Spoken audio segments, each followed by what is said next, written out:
الله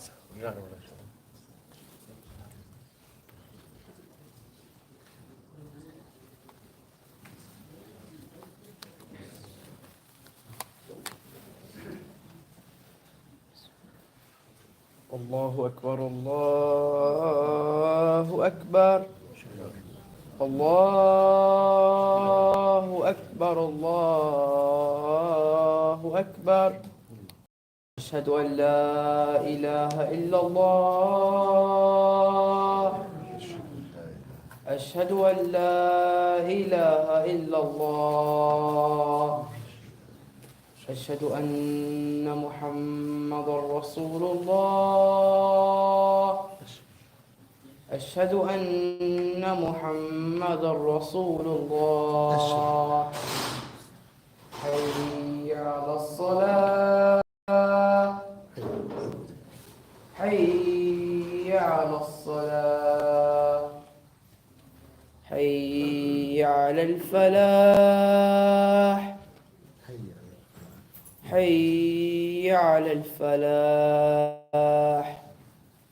الله أكبر الله أكبر لا إله إلا الله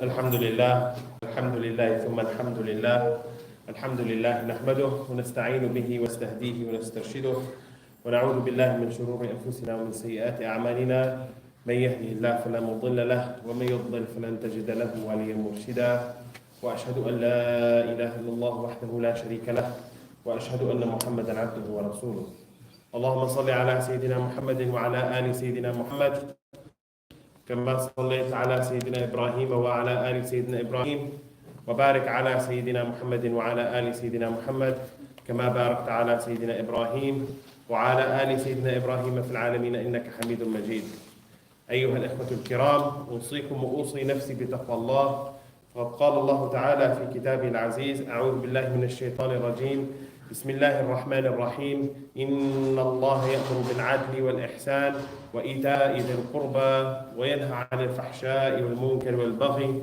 يعظكم لعلكم تذكرون أما بعد. Dear brothers and sisters, Allah subhanahu wa ta'ala has mentioned many a times in the Quran the importance and the value, so not just the importance but actually the value of maintaining complete and total trust in Allah subhanahu wa ta'ala. In other words, to completely leave your affairs, whatever they may be, entirely in the hands of God. And this is what I wanted to talk about today. Having complete and total trust in Allah subhanahu wa ta'ala. The Arabic term for this we use is yaqeen. Complete yaqeen in Allah subhanahu wa ta'ala. Complete trust, wholly, totally, completely in Allah subhanahu wa ta'ala. This idea of having yaqeen is indeed the spirit of our belief, the spirit of iman. Our faith is not complete unless we have true belief in Allah subhanahu wa ta'ala and trust in Allah subhanahu wa ta'ala. The trust that we have needs to be deep-rooted, needs to permeate everything that we do, whether it be something in the religious sense, whether it be an affair in the domain of the religion, or something in the domain of day-to-day life is not religiously connected. So whether that's, for example, having complete yaqeen in Allah subhanahu wa ta'ala, complete trust in Allah subhanahu wa ta'ala during prayer, or during the dua when we would ask Allah subhanahu wa ta'ala, or whether it's something, for example, having complete trust in Allah in achieving a deadline for work, or getting exam results that we want to get. So that is the topic of today. Now, yaqeen, complete trust in Allah subhanahu wa ta'ala, is probably the best thing that you can do in order to achieve the results that you want to achieve. Listen to the ayah that Allah subhanahu wa ta'ala, He says, وَعِنْدَهُ مَفَاتِحُ الْغَيْبِ لَا يَعْلَمُهَا إِلَّا هُوَ وَيَعْلَمُ مَا فِي الْبَرِّ وَالْبَحْرِ وَمَا تَسْقِطُ مِنْ وَرَقَةٍ إِلَّا يَعْلَمُهَا وَلَا حَبَّةٍ فِي ظُلُمَاتِ الْأَرْضِ وَلَا رَطْبٍ وَلَا يَابِسٍ إِلَّا فِي كِتَابٍ مُبِينٍ. So this verse, Allah subhanahu wa ta'ala in the Quran, when you put your trust in Him, think about the one that you're putting your trust in. It is He who knows the keys of the unseen, the treasures that none know except He. He knows whatever there is in the sea. In the sea, there isn't a leaf that falls except that it falls with His knowledge. There is not a grain in the darkness or the depths of the earth, nor anything fresh or dry, except that it's in a clear record with Him. In other words, the one that you're putting your trust in has knowledge of everything in the detail, in every possible detail, every possible way. So how foolish can you be not to put your trust in Him? For example, you might trust your friend. You might say to your friend, oh, put in a good word for me at work and then I'll get the promotion. Or you say to your friend, oh, have a chat with the teacher. She likes you. Maybe she'll give me a good mark. You put your trust in your friend. But how foolish are you to do that and forget Allah subhanahu wa ta'ala? Because really, your friend knows nothing and Allah knows everything. So think about the one that you're putting your trust in.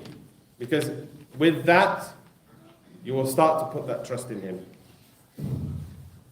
Allah subhanahu wa ta'ala, He says, Allahu alladhi rafa'a as-samawati bighayri 'amadin tarawnaha thumma istawa 'ala al-'arsh wa sakhkhara ash-shams wal-qamar kullun yajri li ajlin musamma yudabbiru al-amr yufassilu al-ayat la'allakum bi-liqa'i rabbikum tuqinun. Allah, it is He who raised the heavens without any pillars that you can see. Then He established Himself on the throne. He has subjected the sun and the moon to His law. Each one runs at its appointed time. He does regulate all affairs, explaining the signs in detail so that you may believe with certainty on the meeting with your Lord. Everything runs according to a particular plan. Everything runs in the knowledge of God. There isn't a leaf that falls except God that knows of it. There isn't a star that explodes except that Allah knows of it. There isn't a hardship that you have except that Allah knows of it. So wake up and realize that the one that you're being told to put your trust in, wake up and realize that it is He who can solve the problem. And nobody else except Him deserves to be trusted like that. Nobody else. Think about the stories. Think about what happened to Sayyidina Ibrahim. What happened to Sayyidina Ibrahim? Sayyidina Ibrahim, he called the people to worship. And think about Sayyidina Ibrahim as just as a side point, is that he was a very logical prophet. He was amongst the most logical of prophets. How? He saw a moon, and he said, perhaps that's my Lord. But then the moon set. He said, that can't be my Lord. He saw the sun. He saw, perhaps that might be my Lord. The sun set. He said, that can't be my Lord. He saw an idol. The idol's broke. That can't be my Lord. Until finally he went and he found his Lord. He found Allah subhanahu wa ta'ala. Once he found his Lord, he submitted to his Lord's will. His Lord asked him, when he found him, to slaughter his son. Being of the most logical of prophets, he submitted and he came to slaughter his son. So there are many, and he left his wife in the middle of the desert. His Lord, the one he found and submitted to, told him to leave his wife in the middle of the desert and go. So he did that. He put his logic to one side.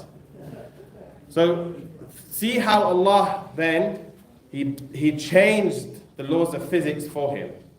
What did they do? They built a big pile of a big fire, humongous fire, and they catapulted him, Sayyidina Ibrahim, into the fire. So to me and you, that's the end. Yeah, you'd think, okay, he's going to pass away, something's going to happen, he's going to get seriously injured. What did Allah say to the fire? Allah bent the laws of physics, changed the laws of physics for him. Ibrahim put his complete trust in Allah, and Allah changed physics for him. He said, قُلْنَا يَا يا نار كوني بردا وسلاما على إبراهيم. He said, Allah subhanahu wa ta'ala told the fire to be a peaceful for Sayyidina Ibrahim, to be cool, to be comfortable for Sayyidina Ibrahim. So he just walked out. Do you think that the one who did that can't do that for you? Or when he came to slaughter his son, he couldn't slaughter his son. Or similarly with Sayyidina Yunus, when he was engulfed by the whale, he was swallowed by the whale, who did he put his trust in? Put his trust in Allah. What did Allah do? We're just, if you can create some space, please. You're going to have to get shoulder to shoulder while sitting down if you can. So there are little gaps here and there. If you can please fill that in, because otherwise we won't have space. It's getting full already. So if you just literally get up and move, fill a space. There's a space there. There's spaces over here. A couple of spaces there. So if somebody small can maybe move there. So what did Sayyidina Yunus do? He was consumed by the whale.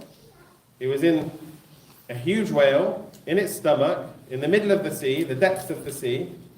Have you seen, for example, images? I'm sure you've seen the Mariana Trench and these deep images of deep down in the sea where there is literally no more light. So in the depths of the sea, in the middle of a whale's stomach, he turned to Allah, he trusted Allah. What did he say? He asked Allah for help. What happened? He came out of the whale. So remember that the one that you have your trust in is the one that can do something about it. Similarly with Sayyidina Musa, what happened with Sayyidina Musa? Sayyidina Musa, Pharaoh was out to kill all the boys. So the mother of Sayyidina Musa became a bit worried about him, that he would be killed in and amongst all of this. So Allah, what did He say? فَلَمَّا تَرَاءَ الْجَمْعَانِ قَالَ أَصْحَابُ مُوسَى So He said, وَأَوْحَيْنَا إِلَىٰ أُمِّ مُوسَى أَنْ أَرْضِعِيهِ فَإِذَا خِفْتِ عَلَيْهِ فَأَلْقِيهِ فِي الْيَمِّ وَلَا تَخَافِي وَلَا تَحْزَنِي إِنَّا رَادُّوهُ إِلَيْكِ وَجَاعِلُوهُ مِنَ الْمُرْسَلِينَ. So Allah sent inspiration to the mother of Musa alayhi salam, and He said, suckle your child, breastfeed your child. But when you have fear about him, throw him into the river. But don't have fear, and so don't get worried. Don't get worried about this. Don't grieve. We will give him back to you. We'll restore him to you. And we'll make him one of our messengers. In other words, Allah subhanahu wa ta'ala inspired the mother of Musa alayhi salam out of her fear, but her trust in him, to put him in the river. Just throw him in the river. And what happened? He came into the household of the household of Pharaoh. So Allah saved him because of the trust that she had in him. Similarly, when Sayyidina Musa, imagine they're fleeing from Pharaoh, they keep going, and then finally they reach a dead end. What do? They reach the sea. Allah subhanahu wa ta'ala, the river. Allah subhanahu wa ta'ala, He says, فَلَمَّا تَرَاءَ الْجَمْعَانِ قَالَ أَصْحَابُ مُوسَى إِنَّا لَمُدْرَكُونَ. That when the two bodies saw each other, they finally caught up with them. The people would say to Musa, they said, okay, we're done. We're done for, that's it. That's it. Say your prayers and go, we're dead. Allah subhanahu wa ta'ala, He then continues, He says, قَالَ كَلَّا إِنَّ مَعِيَ رَبِّي سَيَهْدِينَ. Musa alayhi said, no. That's not going to happen. By no means is that going to happen. My Lord is with me, and He will soon guide us as to what to do. When all doors were closed, you couldn't go that way, you couldn't go that way, you couldn't turn back, you couldn't go forward. All doors are shut, but the door of Allah is still open. And so Sayyidina Musa, he turned to Allah subhanahu wa ta'ala, and Allah then He said, فَأَوْحَيْنَا إِلَى مُوسَى أَنْ أَضْرِبْ بِعَصَاكَ الْبَحْرِ فَانْفَلَقَ كُلُّ فِرْقٍ كَالطَّوْدِ الْعَظِيمِ. So Allah, He then said, He inspired Musa alayhi salam. He said, strike the sea. Strike the sea and it will be divided. And each separate part blame like the huge mass of a mountain. In other words, all doors have closed, Allah opened the door. He struck the sea parted, they went. Then Pharaoh came after them. They were saved, Pharaoh was drowned. And you all know the story, but think deeply about it. Think about the level of the trust that the Prophet Musa alayhi salam had in Allah subhanahu wa ta'ala. When everybody around him had lost hope, he had hope. When everybody around him said it was over, he said no. And that's the philosophy that you should have in your life. That's the philosophy that you should always be having in your life. If you're drowning in debt, there's hope. If you didn't get the A-level results that you were hoping for, there's hope. If you were hoping to marry somebody and it didn't happen, there's hope. When all doors are closed, the door of Allah will remain open. All you need to do is knock and ask and beg and seek. Unfortunately, we're so distracted by the world and everything around us that that's the last thing we do. That's the last door that we knock. You ask your parents, you ask your friends, you put up a post on Facebook. I'm told Facebook is for oldies now, so you put a post on Instagram or Snapchat, you do a TikTok video, you ask your teachers, you go to the bank, you go to charities. The last door that you knock on is Allah. And sometimes you even forget that. How foolish can you be? How foolish is that approach? The first door that you should knock on, and the only door that you need to knock on, is the door of Allah. That's not to say that you don't take the measures and the means to achieve what you need to achieve. You can't pass an exam without revising. You can't come out of debt without doing some work. You can't get married if you're not seeking. But don't do that and forget Allah subhanahu wa ta'ala. If your child is ill, think about what you do. If your child is poorly, what do? You go to the doctor. Why do you go to the doctor? Because the doctor gives you the cure. But think deeply, metaphysically, philosophically. Yes, the doctor is giving you the physical means to cure the chest infection. But what's happening is Allah is using that means as a way for the child to be cured. Or similarly, it's a very important principle, I've mentioned this in the past, very important principle in our creed and our aqidah, that when you get a knife and you cut the bread with the knife, it's not the knife that's doing the cutting. And if you believe that, that takes you out of the fold of Islam. It's not the sharpness of the knife that does the cutting. It's the power that Allah subhanahu wa ta'ala, the will that Allah subhanahu wa ta'ala puts in the knife to cut the bread that causes the bread to be cut. So if you have an illness and all doctors are saying, yes, there's no cure, there's no this, there's no that, turn to Allah subhanahu wa ta'ala. If it's not meant to be, that's the will of Allah, you accept. If it's meant to be, He will find you a way through it. And I'm sure you can all recall stories of somebody who's had this cancer or that cancer, and then they were told that it was incurable and so forth, and then now they're still living 5 years later. So it happens. You've heard many stories of where it's happened, and it will continue to happen. And there will be no stop to this mercy of Allah until the day of, forever. There will never be a stop to the mercy of Allah. All you need to do is ask for it. And subhanAllah, this trust, this yaqeen, and for those who came late, yaqeen here that we're talking about, the topic of today's khutbah, yaqeen. Right, so we just really need to squeeze up. So any little bit of space, you're really going to have to just get close to the person next to you. Inshallah, you will get to know them, ask for their name, meet them after, go for a cup of coffee, inshallah. Maybe this will be the start of a friendship. But get close, please, because there are lots of people at the back here that need to sit down, inshallah. So think about what yaqeen really does. You're stressed, you're worried, you're jobless, you have debts, the bailiffs are knocking on your door. British Gas is sending you notification letters that your bill is overdue. And on top of that, you've got into a car accident, so now you have to pay for your car to be fixed. On top of that, you've got somebody's birthday coming up, so you want to give them a gift. You feel like the world is closing in on you. This is the time when you turn to Allah and you ask Allah. And what does that real trust in Allah do? It lifts that anxiety, it lifts that pain. You know that God is a God of mercy and that He will find a solution. So why worry?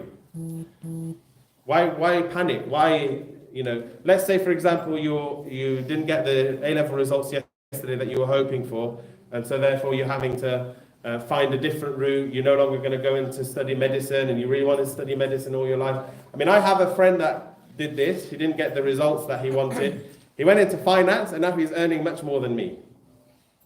Allah opened the door, and now he's so glad that he didn't do medicine. He had complete trust in Allah subhanahu wa ta'ala. Through that trust, Allah opened a way that he didn't really know about, didn't think about. He went down that road, and then he got to a better place in the end. So if you're seeking that, if you're seeking the happiness, if you're seeking the ease from the anxiety, then have trust in the one who can lift the anxiety. And I will leave you with a final example of this from our beloved Prophet Muhammad sallallahu alaihi wasallam. They did everything to silence him. They hurt him. They killed his friends, his companions. They boycotted him. They starved him. They even went to war with him.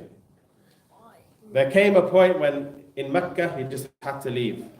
There was no way forward.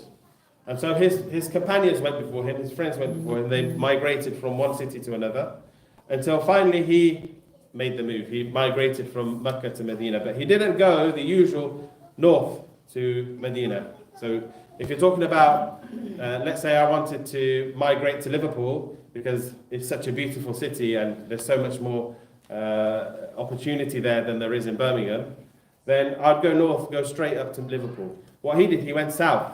He took the means. And as he was migrating, his footsteps were being cleared from behind him. So there was a shepherd with sheep and was clearing it behind him. So there was no trace of him going. And then he went round and made his way towards Medina. En route, they nearly caught him.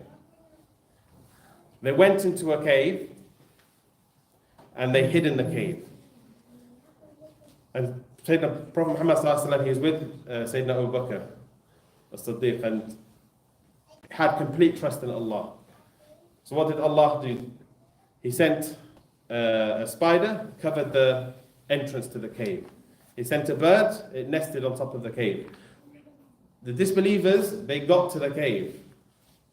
And the cave was about here. If they had looked down, that's it, they would have caught them. They didn't even bother to look down. They didn't even bother to look down because it looked so obvious that nobody has been here. And so they left. The complete trust that Allah subhanahu wa ta'ala, the Prophet Muhammad had in Allah, it didn't faze him. He wasn't worried, he wasn't stressed, he wasn't anxious. He was completely at peace. Because he knew that the one who was looking after them would find them a solution, would get them out of it. There was no two ways about it. It was a 100% total and complete trust in that one. And so they left and he went and made it to Medina. That's the example for you. That's the example that you need to follow. And so yes, you may not have got your university place. Yes, you may have lost your job. Yes, you may have been in debt. Yes, your business might not be doing very well. Yes, you might be having trouble with your family, in your marriage. Have trust in the one who is the only one that you need to have trust in. That's yaqeen. That is complete trust in Allah subhanahu wa ta'ala. And that's what Allah subhanahu wa ta'ala, He says, when He says, الَّذِينَ يُؤْمِنُونَ بِالْغَيْبِ ألف لام ميم ذلك الكتاب لا ريب فيه هدى للمتقين الذين يؤمنون بالغيب. Those who believe in the unseen. That's what it means. You have your complete and total faith in Allah subhanahu wa ta'ala. And that's the message of today. Don't rely on anything. Just rely on God. Take the means, but then rely on Allah subhanahu wa ta'ala. وصلى الله على سيدنا محمد وعلى آله وصحبه وسلم والحمد لله.